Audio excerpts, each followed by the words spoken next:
These FUDs always said we were fear-mongering. They always said the government's never going to try to take away our firearms. But now we're seeing right now in real time in Connecticut what the end result of universal background checks is. Guys, watch the video and take action right away.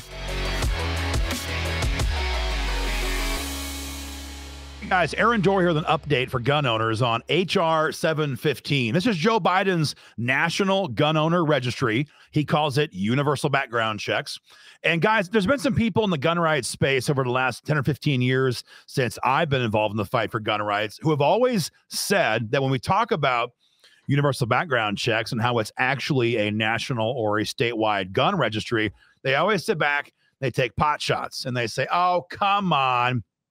Our government, state government, federal government, they're never going to try to confiscate our firearms. Stop fear-mongering.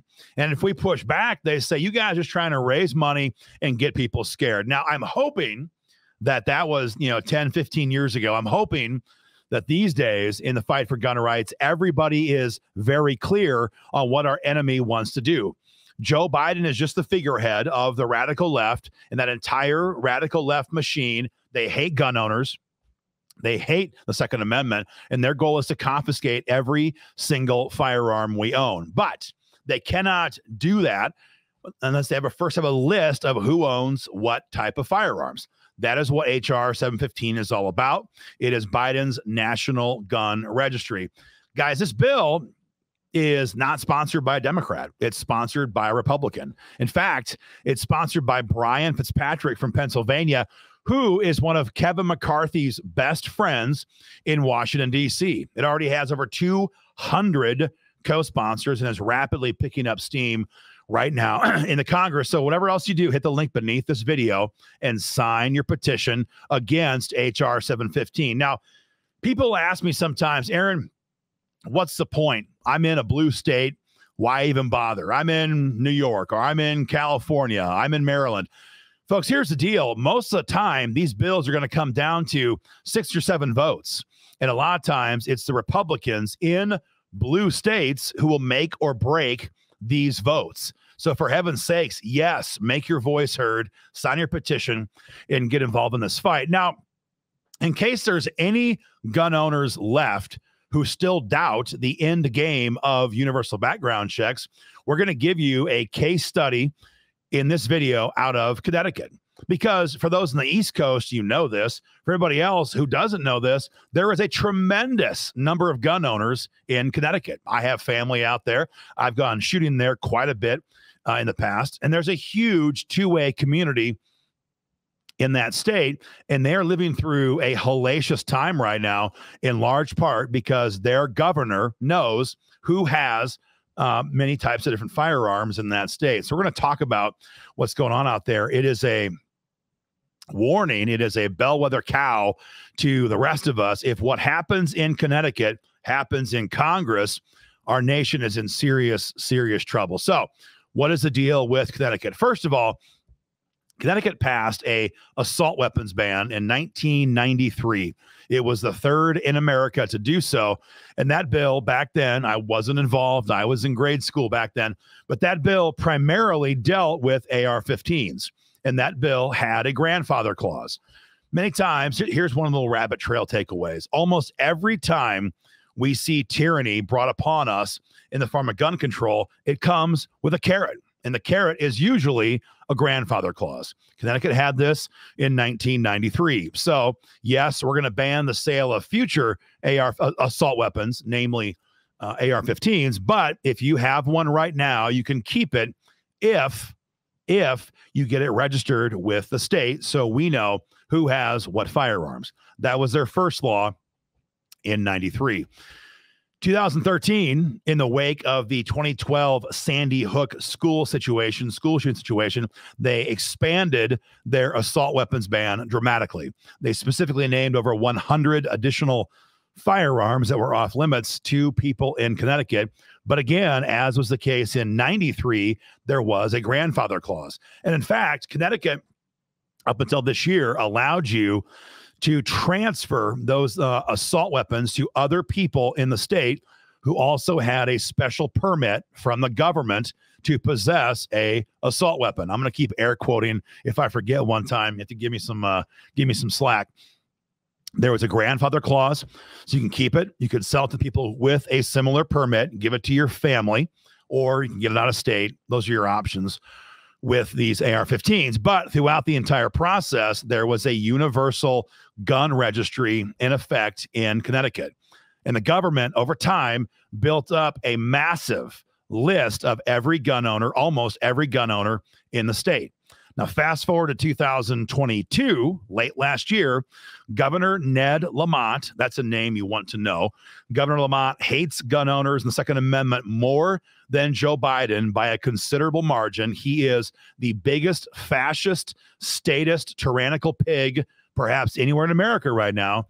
And he said his big push for the 2023 session was to get rid of all grandfathered firearms in Connecticut. He said, quote, "I think those assault-style weapons that are grandfathered should not be grandfathered. They should not be allowed anywhere in the state of Connecticut. I think they're all killers."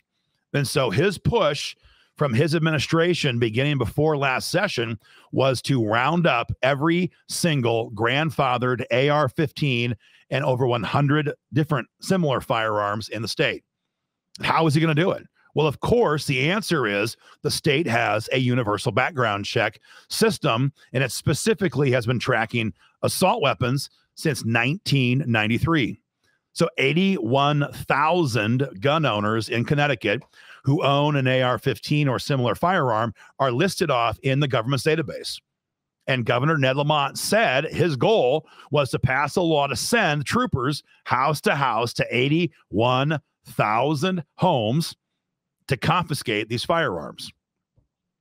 Now, that bill did not pass, at least not in the way that the governor wanted it to pass. Instead, what they had done is they've ended all grandfather clauses. So if you own a AR-15 or assault weapon right now in Connecticut, upon your death, it cannot go to your children. It cannot be sold. It can be sold to a gun trust, or it can be given to the government. Those are your two options upon your death. They have ended the grandfather clause. They've ended the sale of these items between people in the state with a permit from the government. And they just narrowly defeated the governor's intention of going house to house, door to door, and rounding up people who have an AR-15 or similar assault weapon. Now, that's, I guess, good news, insofar as they didn't go house to house yet. But make no mistake, this is the next final stage in Connecticut.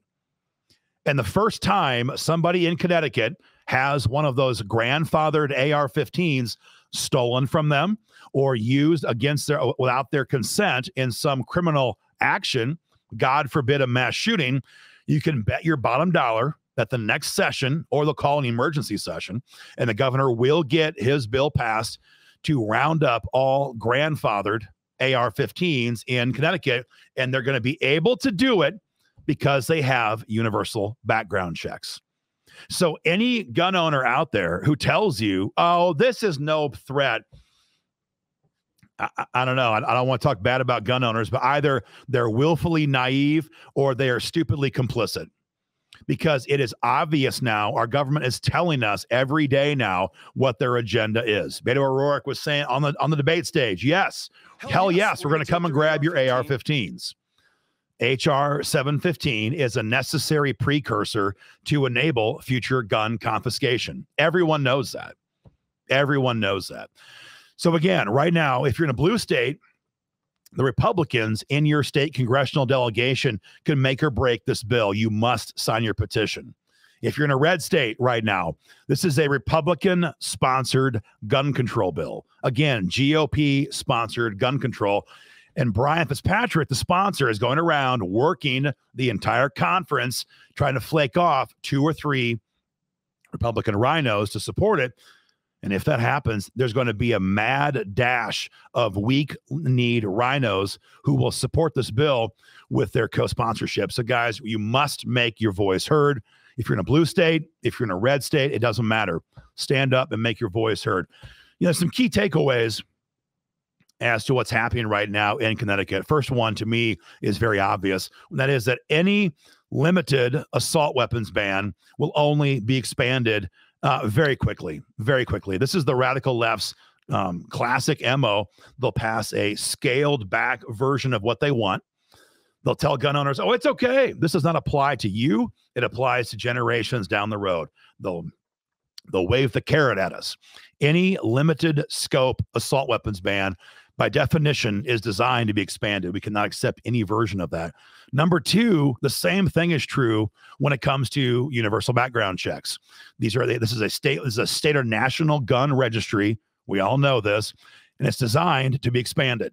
So the carrot they offer right now is, oh, it's okay. If you want to sell a gun or give a gun to your kids or grandkids, that's okay. We're not trying to register your grandpa's shotgun. That's what they say now. But again, the first time one of those grandfathered firearms is used in a crime, they will take away the familial exception and they will register every single firearm and have the list they're looking for. The third takeaway to me, I think, is pretty obvious as well, and that is to buy privately owned firearms. I get it. You can't get what you want off the rack. It's not as easy as shopping online. But if you want to keep the government from knowing what firearms you have, you cannot buy them from dealers. Now, I want to be clear, not giving legal advice. Certain states have certain requirements, how many guns you can buy in a certain amount of time before you're a trafficker, one gun a month. There's various regulations. I'm not saying break the law. I'm simply saying where possible, we must buy privately. There's no other way to keep the government from knowing what guns you have. If you buy it from a dealer, you can rest assured that somehow or other that transaction and your name will wind up in a federal database, period. If you want to avoid that, buy and sell privately. And again, finally, hit the link below or above and sign your petition and get involved in this fight. We have too many Republicans who are selling us out in DC, and frankly, too many gun owners who are sitting back trusting blindly in our GOP-controlled House right now in DC. Guys, we cannot do that. Join the fight. Hit the link. We'll keep you guys informed. Take care.